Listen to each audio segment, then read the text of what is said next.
네, 두 분의 시장 전문가가 나와 있습니다. 주식회사 플래츠의 김덕호 대표와 퍼스트 프라임 리서치 손열호 팀장 조합으로 오늘 금요일 하겠습니다. 어서 오세요. 네. 안녕하십니까. 자, 할 게 없죠? 할 얘기가 없어요. 뭘 해야 됩니까? 뭐 실소밖에 나오진 않죠. 헛웃음이라고 하는데, 그래도 풀기는 풀어야 되겠는데 굉장히 무거워요. 심적으로도 무겁고 시장 움직임을 봐도 무겁고 딱히 도드라지는 부분도 없고 수급도 지금 무거운 것 같고 재료도 부재하고. 일단 김덕호 대표부터 시장을 보는 느낌만 잠깐씩 얘기 좀 해보도록 할까요? 뭐 앞서서 앵커님께서 사실은 뭐 득과 실이 있고 또 네. 항상 이제 이 양면을 봐야 한다 말씀하셨던 것처럼 저도 이제 오늘 하락을 보면서 이제 두 가지 생각이 듭니다. 첫 번째는 이제 야 이거 우리 연초부터 했던 파티가 이제 점점 끝나가는구나. 네. 그러니까 말 그대로 어떤 섹터가 좋다라고 얘기를 하면은 그 섹터가 거의 이제 뭐 줄기차게 갔다가 또 잠깐 조정받을 때 다른 섹터가 또 열심히 올라가고 이런 모습들을 많이 봤었는데 사실 연초부터도 뭐 아주 드라마틱하게 좋아지지는 않았습니다. 네. 오히려 1월, 2월 거치면서 이제 3월 달 되면서 이제 또 다시 한번 상승이 이루어지는 모습들이 좀 굉장히 많이 나왔다는 점을 좀 말씀드릴 것 같은데 12월에 워낙 큰 빅 이벤트는 원래 좋은 거지만 사건이 있었기 해프닝이라고 때문에 해야겠죠? 네. 사건이 해프닝 낮게 치부할 수는 없는 분명히 중대한 거고 그걸 이제 우리가 이겨내고자 희망을 갖고 연초로 시작했고 상식에 기반한 어떤 회기 이거를 기대해서 시장도 조금 회복했잖아요. 네, 그렇죠. 좀 그러니까 회복했는데 시장이- 이제 지친다 지쳐 뭐 이건데. 그렇죠. 이제 뭐 우리나라 같은 경우에는 사실 이제 정치적으로도 굉장히 좀 혼란스럽고 네. 또 더 큰 문제는 이제 말 그대로 이제 내사 정치가 아니라 이제 말 그대로 집 밖에 있는 외교적인 문제들까지 더 커지다 보니까 이게 그렇죠. 지금 뭐 환율까지도 여러 충격이 받았었고 특히나 이제 공매도 재개 시점을 앞두다 보니까 이제 외인들이 또 조금 일부 물량들을 좀 소화하는 모습들이 좀 나오고 있습니다. 근데 제가 말씀드렸던 것처럼 첫 번째 면이 지금 이런 상황처럼 사실 개인 투자분들이 오늘 장을 켰을 때는 다 마음이 안 좋습니다. 네. 다 파란불이고요. 뭐 저도 마찬가지로 오늘 파란불 들어온 종목도 좀 있습니다. 근데 돌이켜 말씀을 드리면은 이제 본 파티가 끝났으니까 이제부터는 애프터 파티를 준비해야 된다라고 말씀드리고 싶습니다. 우리가 이제 결혼식이 있으면 그 뒤에 피로연이 또 있기 마련이죠. 근데 네. 사실 아마 눈치챘을 겁니다. 피로연에 우리 결혼식 때 초대했던 분들 모든 분들이 다 오지는 않습니다. 좀 각별했던 사람들 아니면 조금 가까이 좀 소개하고 싶은 분들이 있는 분들 같은 경우에 좀 피로연에 많이 참석을 요청을 하는데 지금 공매도 재개를 앞둔 시점에서 우리나라 시장도 마찬가지라고 저는 예상을 하고 있습니다. 네. 결국은 공매도가 재개가 된다라고 하면 일단 많은 개인 투자자분들 이제 나는 그래도 연초에 좀 수익을 많이 땡겨놨으니까 굳이 나는 무리하게 지금 매매보다는 나는 투자보다는 매매 관점의 투자를 내가 하지 못하기 때문에 지금은 좀 쉬겠다 하시는 분들은 아마 3월 중에 조금 4월에 물량이 좀 빠질 거예요. 그리고 외인과 기관들도 당연히 눈치 싸움이 시작되기 때문에 좀 일부 물량들을 좀 소화를 할 겁니다. 그렇지만 오히려 제가 말씀드렸던 이 애프터 파티라는 거는 그동안 이제 사실 기업 가치들이 이제 기대감에 의해서 실적이 많이 갔던 섹터들이 좀 많이 있습니다. 대표적인 게 어떻게 보면 방산이랑 조선이었죠. 네. 근데 이 방산 조선도 이제 지금에서는 한번 돌이켜 보자라고 얘기를 드릴 수 있는 것도 어떻게 보면은 그동안 주가가 굉장히 나왔던 연초 대비해서 굉장히 낮게 평가됐던 주가 그리고 우크라이나 전쟁이 이제 끝난다며 했는데도 불구하고 연일 주가가 갔기 때문에 이제 정말 전쟁이 끝날 가능성도 한번 고민을 해보자라는 시점에서 본다라면은 이제 가격에 대한 조정은 좀 일부 있을 수 있다. 그러면 과연 이 조정 이후에 대한 기업 가치가 훼손되느냐? 그렇지 않을 거라는 거죠. 그래서 오히려 조정 이후에 매수 타이밍을 잡기는 굉장히 좋은 시점이 더 빨리 오고 있기 때문에 네. 저는 이 두 가지 면을 봤을 때 결국 매매에 강한 분들이라면은 오히려 다음 주가 더 기대되는 시장이 되지 않을까라고 말씀을 드릴 수 있을 것 같습니다. 다음 주에는 진짜 뭐가 조금 뒤집어질 수 있을까? 그래야 되겠죠? 그래야 되는데 뭐 김덕호 대표의 말처럼 결국엔 조정 이후에 아까 우리 득실 뭐 상승과 하락은 반복되지만 조정이라는 건 상승을 뭐라 그러지 전제한 뭐 멀리 뛰기 위해서 네, 조금 네, 쉬어가야 뭐 된다. 뭐 그런 그렇게 이야기. 생각하면 좋죠. 네, 굉장히 좋아요. 지나놓고 보면 또 그게 맞고. 네, 맞습니다. 다만 이제 과정이 조금 고난스러워서 특히 계좌 같은 경우는 투자자분들은 이 손실이 이제 누적되잖아요. 네. 그러면 손실을 확정 지을 거냐, 아니면 손실을 감내하고 견딜 거냐, 버틸 거냐, 아니면 혹여나 아주 드문 경우지만 신규 매수를 진입을 고려하고 있었다면은 기회인가?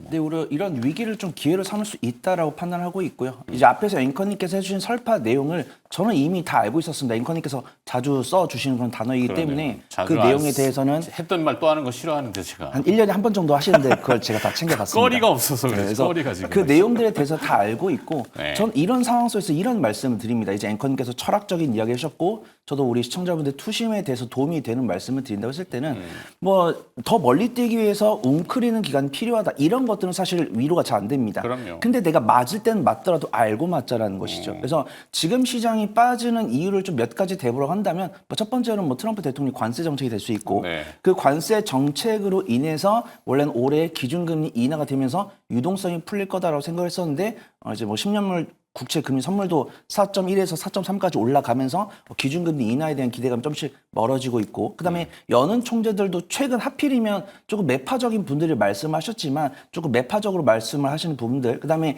중국에서 꾸준하게 경기 부양을 시도를 하고 있지만 유동성을 푼 거에 비해서 경제 지표가 개선되지 못하고 있는 부분들.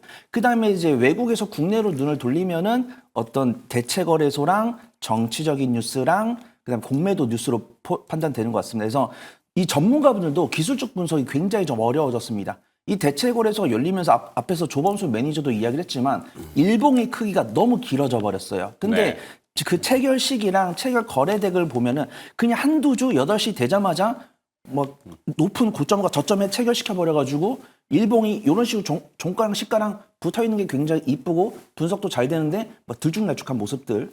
그 다음에 이제 공매도 재개가 되기 때문에 대차 잔고가 올라가고 있다는 사실을 아실 것이고 대차 잔고가 특히 2차 전지나 로봇 뭐 이런 쪽에 많이 늘고 있다는 사실 알고 계실 텐데 이 대차 잔고가 느는 것은 공매도가 시행된 것이 아닙니다. 공매도를 준비하는 물량인데 공매도를 진행하는 세력들도 간을 보겠죠. 내가 공매도를 진행을 했을 때 혹시라도 성장성이 있다고 판단돼서 기관들이 밀어 올릴 것인가? 아니면은 미국의 게임스탑처럼 개인 투자분들이 똘똘 뭉쳐가지고 밀어 올릴까? 이런 생각을 하는데 저는 뭐 기관 투자가들의 자금 여력은 체크를 잘 안 하지만 개인 투자분들의 자금 여력은 체크를 하거든요. 그래서 HTS를 로그인할 때마다 개인 예수 자금이 나오고 그다음에 저는 항상 신용자금, 반대매매 이런 식으로 검색을 해봅니다. 근데 아직 좀 특질적으로 이제 분석이 안 되더라고요. 2주 전에 나온 뉴스가 개인 투자분들의 신용자금이 18조를 돌파했다는 내용이 나오고 있고 그다음에 경력을 봤을 때는 신용장고가 정말 목에 차올랐다고 했을 때 21조, 22조 정도 되고 그다음에 개인 투자분들의 신용 물량이 피크가 나왔다고 하는 게 제가 그젠가 어젠가 봤는데 오후 2시 반쯤에 시장이 살짝 밀리는 거예요. 이제 그 이재명 대표 무죄 나오고 이제 좀 시장의 변동성이 나올 때 뭐 정치 테마주 올라가면서 지수가 살짝 밀려가지고 이제 무죄 나와가지고 어떤 정치적인 불확실성에 외국인과 기관이 매도를 하나보다 했는데 개인이 매도를 하는 모습이었습니다. 그래서 개인 투자분들의 투매가 나오면서 시장이 밀렸을 때는 이제 우리 시청자분들 아시겠지만 채팅창에 가끔 반대매매, 신용장고 막 이렇게 우리 전문가분들보다도 더 잘 추적을 하시는 분들 계시더라고요. 그래서 그런 여파가 있다고 판단되고 있고 저는 이런 상황에서는 오늘장 사가지고 뭐 수익을 보기 위해서는 약간 개별 테마를 가진 종목을 봐야 된다고 판단되고 있고 이제 앵커님께서 말씀드린 투자 전략 이제 뭐 매수라는 식이냐 아니면 리스크 관리를 통해서 손실을 확정해야 되냐 이런 관점 봤을 때는 나의 잔고를 열어놓고 내가 산 종목들을 보는 겁니다. 이 종목들이 실적이 나오는지 아니면 업황의 성장성 있는지 혹은 내가 단순하게 적자 기업을 수급만 보고 샀는지 이 부분만 결정을 하셔가지고 투자 전략을 홀딩과 정리로 나눠보시면 좋을 것 같습니다. 네. 무슨 말인지 잘 모르겠지만 워낙 많은 걸 이제 한꺼번에 얘기하다 보니까 시간은 제한돼 있고 이게 그렇잖아요. 생각하는 것과 이 나와야 되는 이 아웃풋이 트래픽이 걸리면은 막 꼬이거든요. 네, 그렇습니다. 이게 무슨 말인지 알아요. 네. 농담이고 농담이라도 하고 싶다 이런 생각입니다. 네. 금요일이지 않습니까? 농담할 그 상황도 아니지만 이제는 뭐 어떻게 해야 될지 진짜 몰라서 뭐 제가 이 정도면은 일반 투자자분들은 우왕좌왕하시겠죠. 그러니까 뉴욕의 표현도 무질서한 관세 압박 이렇게 얘기한다. 무질서라는 거 일관성도 없고 예측이나 추측도 불허할 정도로 하루 다르고 우리는 국내 특성을 또 거기에 결합을 시켜야 되고.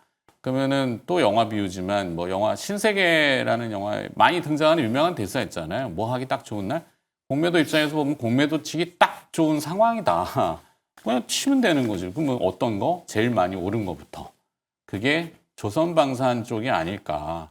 싶기는 한데 뭐 이따 또 공매도 얘기를 다루긴 하는 코너가 있어서 그렇긴 합니다만 오늘 하락의 원인은 일단 수급이 그렇죠? 외국인 수급을 좀 봐주셔야 될 것 같은데. 뭐 일단 뭐 많은 분들이 다 눈치채셨겠지만은 지금 오늘 시장에서 외국인들이 이제 풋 옵션을 조금 이렇게 매수를 하는 경향이 좀 보이고 있습니다. 아, 이제 파생해서 선물과 풋 이제 옵션? 풋을 이제 같이 지금 진행을 하고 있는데, 그러니까 결국은 시장에서는 외국인들조차도 잘 모르겠다라는 네. 겁니다. 그러니까 우리가 이제 당연히 이제 종목을 매도를 하는 원인들은 뭐 이제 지금 상위로 보면은 뭐 거래소 같은 경우에는 지금 순매도가 뭐 삼성전자, SK하이닉스 이제 그동안에 이제 우리가 뭐 GTC 기대감으로 좀 반짝 상승을 또 다시 했던 종목이긴 합니다만은 사실 그동안 이제 뭐 SK하이닉스나 아니면 삼성전자가 실적을 갖고 있는 저력에 비했을 때는 주가 살이 못 미쳤습니다. 그런데도 불구하고 뭐 매도 물량이 나오는 것은 어떻게 해석이 됩니까? 일단 이태 동안 삼성전자 같은 경우에는 뭐 700만 주 가까이 지금 매수가 들어왔음에도 불구하고 오늘 매도 물량들이 뭐 장 초반이긴 합니다만은 그래도 한 150만 주 정도 내외로 지금 매도가 나오고 있어요. 그 말은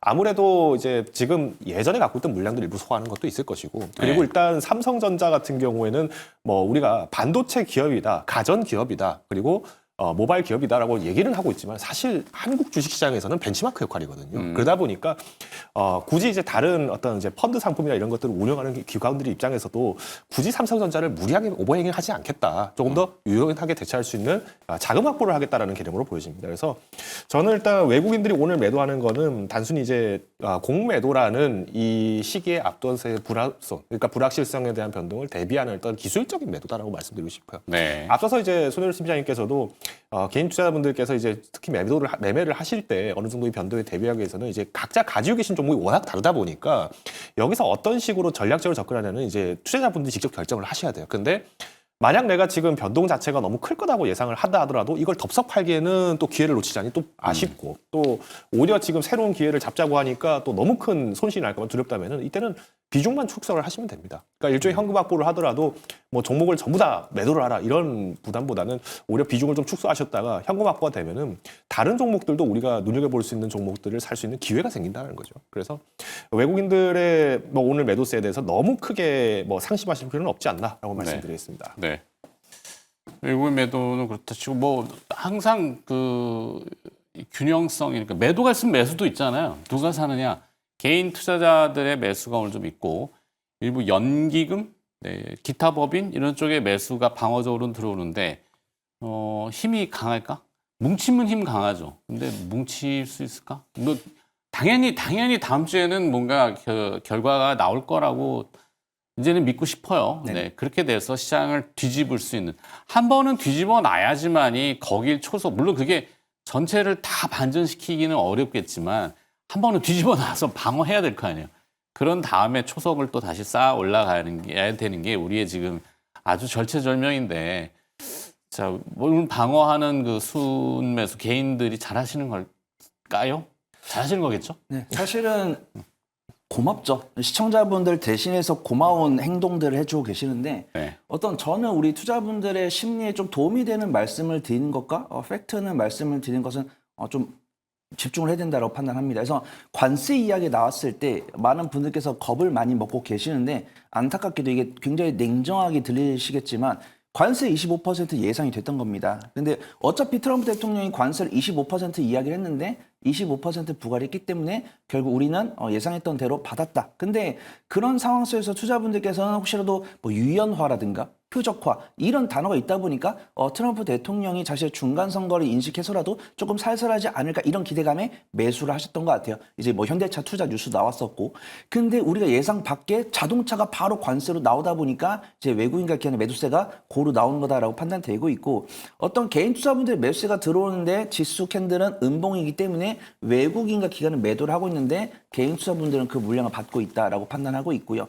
기관 수급을 봤을 때 금융 투자 같은 경우는 조금 공격적으로 매매하는 경향이 있는데 연기금이랑 뭐 은행, 보험 이쪽은 조금 보수적인 관점으로 매매하는 경향이 있습니다. 그래서 오늘 앵커님께서 기관 순매수 들어오는 거 있어서 어떻게 보냐라고 말씀하셨을 때는 뭐 개인만큼이나 연기금이 굉장히 좀 고마운 행동을 하고 있지만 기관 전체는 아니고 네, 연기금 연금, 특징상으로는 조금 뭐 금융주라든가 좀 안정적인 쪽 매매를 하고 있고, 저는 이제 시장에서는 공매도에 대비해서 좀 영향이 좀 덜할 수 있는 종목을 보거나 혹은 네. 관세로부터 영향이 덜한 종목을 좀 사야 된다고 판단합니다. 그래서 공매도로부터 영향력이 덜한 종목은 뭐 PBR이 낮거나 업종 퍼보다 퍼가 낮은 기업들 봐야겠죠. 그다음에 로봇이나 제약바이오랑 2차 전지는 조금 긴장을 해야 될 것 같습니다. 퍼가 워낙 높죠. 2차 전지 같은 경우는 정말 바닥권을 다지고 있음에도 불구하고 저는 팩트만 말씀드린 겁니다. 포스코 퓨처엠이 12가 선행파가 580 정도 되고 에코프로 BM이 12가 선행파가 150 정도 됩니다. 그래서 지금 내려갈 곳이 더 어딨냐고 말씀하시는 분들 계시지만 공매도의 타겟은 퍼가 높은 종목들을 진행을 할 건데 공매도 입장에서도 내가 이 퍼를 빌미로 매도를 했을 때 개인 투자분들이 우리 물량을 다 받아먹고 게임사 좀 올릴까? 이런 생각이 있을 때는 개인 투자분들 투자 여력이 좀 덜 하다라는 것이죠. 그래서 저는 오늘 탑픽을 원래는 반도체 쪽에서 갖고 오려고 했었는데 오로스테크로 저도 좋게 보고 있거든요. 앞에서 갑자기 종목으로? 이건 그냥 탑픽이 아니어서 그냥 참고자원으로 이제 반도체나 테크놀로지? 네, 이건 그냥 붙여드린 건데 네. 이런 종목들 중에서 반도체나 뭐 2차 전지 장비 쪽에서도 퍼가 15가 안 되는 종목들이 있고 저도 아까 정경민 팀장이 완성차 이야기 해주셨는데 뭐 방송 모니터링 많이 하시는군요. 네, 다 봅니다. 그래서 네. 완성차 같은 경우도 현대차 퍼가 4고 기아가 5고 네. 그다음에 우리가 알고 있는 완성차 부품주들도 퍼가 10이 안 되기 때문에 그런 종목들은 공매도가 제기가 된다고 하더라도 워낙 뭐 배당으로 커버 가능하고 그렇기 때문에 그런 종목들 위주로 보시면 좋을 것 같고 소위 실적 깡패 위주로 보시는 게 좋을 것 같다 그렇게 판단하고 있습니다. 저 PER 뭐 이 주가 수익 비율이 낮은 거는 어떻게 보면은 가격적으로는 기회 1순위죠. 네. 뭐. 근데 그만큼 성장성도 낮은 의미를 반증하기 때문에 양날의 칼처럼 조금 그렇긴 한데 저 PER을 오히려 보신다. 그쪽이 안전할 것 같습니다. 뭐 5배나 뭐 10배 언더 정도. 네, 10배 언더가 좀 안전해 보입니다. 그렇죠. 고 PER은 뭐 100배에 막 이렇게 나오는 것들이 네네. 있으니까.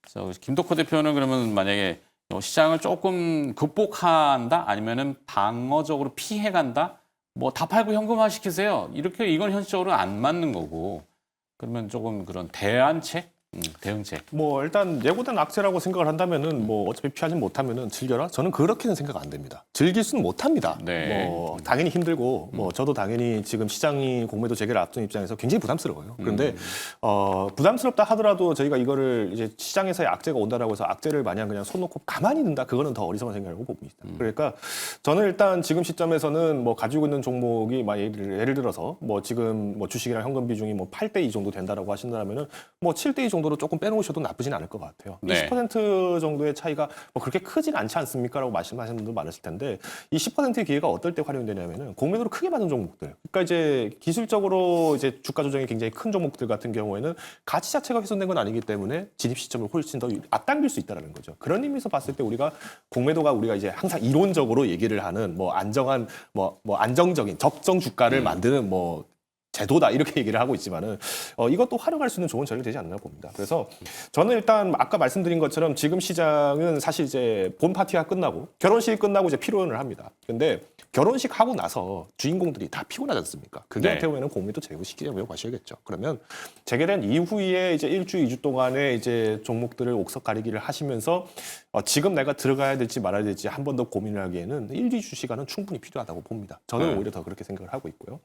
그래서 지금 이때 보셔야 될 거는 저평가 섹터들. 그러니까 지금 사실 시장이 내수도 굉장히 불안하고 그리고 네. 세계적으로 글로벌 경제도 굉장히 안 좋다 보니까 수출주도 많이 후퇴를 했어요. 그러면 이때 우리가 볼 수 있는 건 어차피 지금 모든 섹터들이 사실은 수출 어렵습니다라는 기회를 알고 있고 그리고 특히나 이제 미국이 관세 전략으로 인해서 유럽 시장이나 중동 시장을 잡아야 한다는 걸 알고 계신다면은 차라리 이쪽에 수출을 하고 있는 기업들, 특히나 저평가되어 있는 사업들을 많이 좀 보셔야 된다라고 말씀을 드리고 싶습니다. 네. 자, 번외 얘기지만 두 분이 저도 몰랐지만 공희 그 학군단 ROTC라고 하는 학군단 장교 출신 두 분 다 그러시더라고요. 뭐 선후배 관계시던데 뭐 병가는 중요한 건 아니고 그만큼 이제 어떤 그 한번 이렇게 힘들었던 경험들을 다 이겨낸 것들을 제가 좀 높게 평가해서 이게 뭐 주가하고 무슨 관계가 있겠냐마는 자 그런 감각적인 측면에서 보면은 저기 우리 손혜로 팀장은 시장을 이겨내는 보수적인 전략? 아니 보수적인 전략이 아니라 방어적인 전략. 네, 저는 좀 방어적인 전략을 좀 취해야 된다라고 판단됩니다. 저는 시기는 한 4월 5일 식목일 이후가 좀 낫다라고 판단하고 있고. 4월 5일 식목일? 네, 왜냐하면 이제 일단은 뭐 특별한 이벤트가 있어서 그런 건 아니고 보통 이런 이슈가 나오고 외국인과 걔네 매도세가 나왔을 때 저는 보통은 3일 이상은 좀 지켜보는 타입입니다. 그래서 일단 공매도 같은 경우도 아마 이제 31일 날 재개가 되고 이제 관세 같은 경우도 원래는 4월 2일과 4월 3일 확정되기로 했었는데 자동차랑 철강 같은 경우는 먼저 나온 상황이고 아마 그 뒤에는 목재랑 이제 제약 바이오가 따를 거다라고 판단되고 있고요. 네. 그 뒤에 어떤 항목에 대해서 관세 부과가 더 나올지는 정확히 모릅니다. 그래서 지금 많은 분들께서 이제 제약 바이오 관세 이야기 나오는 거 보고 뭐 엔터나 게임이나 이런 것들도 뭐 안심할 수 없는 것이 아니냐라고 말씀하시는 분들 계신데 일단은 그 섹터 내에서는 외국인과 기업의 수급 동향이 바뀌지 않는 모습이고 만약에 트럼프 대통령이 4월 3일에 현재 시간 4월 3일에 모든 관세 이야기를 다 마무리해준다. 근데 저는 사실 4월 3일 이후에도 관세 이야기 나올 것 같지만 보통 한 75% 정도 관세 이야기 매듭이 지어진다고 했을 때는 4월 4일이나 4월 5일부터는 좀 바닥 잡고 올라갈 거다라고 보고 있고 네. 그 이전까지는 내가 보유한 종목을 포트폴리오 뜯어가지고 내가 보유한 종목이 성장주인지 테마주인지 가치주인지 그런 것들을 보시고 내가 4월 5일 이후에는 뭐 지금 보니까 완성차라든가 미용 의료기기 그다음 식품 이런 쪽이 그래도 다른 섹터 대비해서는 일봉 차트가 뭐 기술적 차트가 좀 안전해 보이니까 뭐 이런 쪽으로 뭐 매수를 한다든가 이런 전략을 잡는 그런 주가를 좀 잡아보시면 좋을 것 같습니다. 네. 김덕호 대표는 그러면 그래도 피해 이게 뭐 그러니까 다음 주 월요일이 이제 사실은 말일이지만 오늘부터 이제 말일 영향권에 들어갔고 월 말과 분기 말이 겹칩니다. 그러면 항상 이럴 때 등장하는 용어는 또 윈도우 드레싱 뭐 이런 거 있잖아요.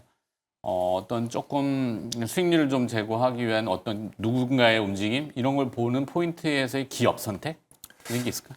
일단 뭐 앞서서 제가 잠깐 서두 소개드린 것처럼 이제 우리가 사실은 내수 자체에서의 기대를 많이 하기는 좀 어렵습니다. 네. 그만큼 이제 우리가 수출 기대를 해야 되는데 사실 수출도 지금 유럽 같은 경우에는 뭐 ECB가 계속 이제 금리를 좀 쪼이고 있는 상황이죠. 그래서 일단 저는 기회가 될 수 있는 섹터라고 하는 것은 한번 이제 우리가 눈치를 좀 잘 봐야겠지만은 저는 일단 유럽 기업을 한번 유럽 쪽 매출을 좀 잡는 기업들을 조금 더 가산점을 두고 싶습니다. 그래서 제가 좀 추천을 좀 드리고 싶은 기업이라면 인텔리안 테크를 좀 소개드리고 싶어요. 테크? 네. 사실 이 인텔리안 테크가 작년도에 이제 적자가 좀 이어졌었죠. 그러니까 1년 정도 적자가 이어졌었는데 인텔리안 테크는 뭐 아시겠습니다만 안테나 만드는 기업입니다. 네. 근데 이 안테나가 굉장히 우리가 재밌는 많이 게 아는 파라볼릭 안테나 같은 위성 안테나 그렇죠. 그러니까 지상용 안테나를 많이 만들고 있는데 적에도 중계도 안테나 실적 부분들 좀 탄탄히 하고 있는 상황이고 특히 이제 해상용 안테나가 이제 좀 수출이 많이 부진했었어요. 맞아요. 근데 이거는 선박에, 그렇죠. 선박 수주가 좀 잘 되고 해야 되는데 네.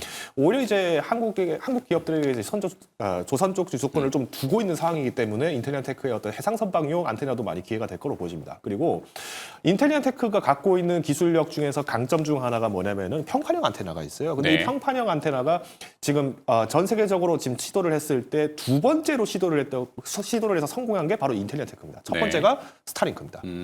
자, 이 말씀 늦으셨겠지만은 지금 우크라이나에 지금 스타링크가 엄청나게 깔려 있죠. 그런데 이 스타링크에 대한 의존도를 지금 의도적으로 줄이려고 하고 있습니다. 유럽 자체적으로도 우크라이나 전쟁 상황을 봤을 때 일론 머스크가 중요한 시점에 셧다운을 해버리더라. 이런 네. 내용들까지 지금 계속 나오고 있고 미국 내에서도 사실 스타링크에 대해서 이제 투자를 하는 것은 좋지만은 여기에 너무 의존적으로 되다 보니까 다른 IT 기업들이 진출을 못한다. 이거를 바꿔야 된다라고 얘기를 하고 있어요. 그러면 오히려 이제 유럽에서는 인텔리안 테크의 기회도 더 커지고 있다. 지금 인텔리안 테크는 마찬가지로 미국 육군에도 이 납품 검증 안정성을 다 받은 상태입니다. 그래서 저는 지금 현재 실적이 좀 많이 저조가 된 것은 그동안에 우크라이나 지역을 비롯해서 이제 전쟁 여파를 해서 굉장히 좀 타격이 컸지만은 오히려 지금 인프라 투자 쪽을 보신다라고 했을 때는 이 인텔리안 테크를 한번 눈여겨보시는 게 좋지 않나 말씀을 드리겠습니다. 네. 손해로 팀장은 선택 있어요 혹시? 네, 저는 한국콜마 보려고 하고 있습니다. 한국콜마? 네, 그래서 어떤 실적과 저평가, 그다음 기술적 위치, 그다음 이제 실적이 나오는 방향성을 보고 있는데 저는 일단 한국콜마를 말씀드리지만 부가적으로 실리콘도 붙여드리도록 하겠습니다. 이 화장품도 뭐 오뎀이나 어떤 색조 화장품 중에서 실적이 잘 나오는 종목들 쪽으로 움직이고 있는데 네. 주요 매출처가 어디냐에 따라서 움직이는 모습입니다. 그래서 한알령 해제 관련 종목들이 강세를 보일 때는 이 화장품 기업이면서도 중국향 매출이 높은 기업들로 수급이 몰리는 모습이고 관세청이나 코트라에서 매달 발표되는 실적 데이터치가 수출입 동향 데이터가 나왔을 때는 미국향 기업들이 강세를 보이는 모습이에요. 그래서 오늘 같은 경우는 물론 한알령 관련 종목들이 약세를 보이고 있지만 제가 사실은 실리콘2를 말씀을 드리려다가 한국콜마를 말씀을 드리는 겁니다. 근데 그냥 한국 콜마로 가요. 네, 한국콜마로 가도록 하겠습니다. 그래서 실리콘2는 반란하고 좀 뭔가 엮여 있는 네, 거. 그래서 그 변동성보다는 좀 안정성을 택을 했고요. 그다음에 한알령 해제에 대한 기대감으로 나왔을 때 투심이 좀 괜찮은 모습 보여주고 있으니까 한국콜마 같은 경우 11월 선내파가 11이고 ODM 같은 경우도 미국보다는 중국 매출 비중이 높기 때문에 저는 조금 이런 관세에서 좀 자유로우면서도 한알령 모멘텀까지 얻을 수 있는 한국콜마 소개해드리도록 하겠습니다. 좋습니다. 그렇죠. 사실 뭐 시장이야 시장이고 기업은 기업이고 종목은 종목이니까 별개로 분리해 보면은 시장만 잘 이겨내면은 종목인한테는 기회가 있을 수 있겠죠. 네, 그렇게 또 긍정을 생각하면서 오늘 두 분이 고생해 주셨습니다. 네, ROTC 학군단 출신 두 분, 네, 퍼스트 프라임 리서치의 손열호 팀장과 주식회사 플래처의 김덕호 대표였습니다. 고맙습니다. 감사합니다.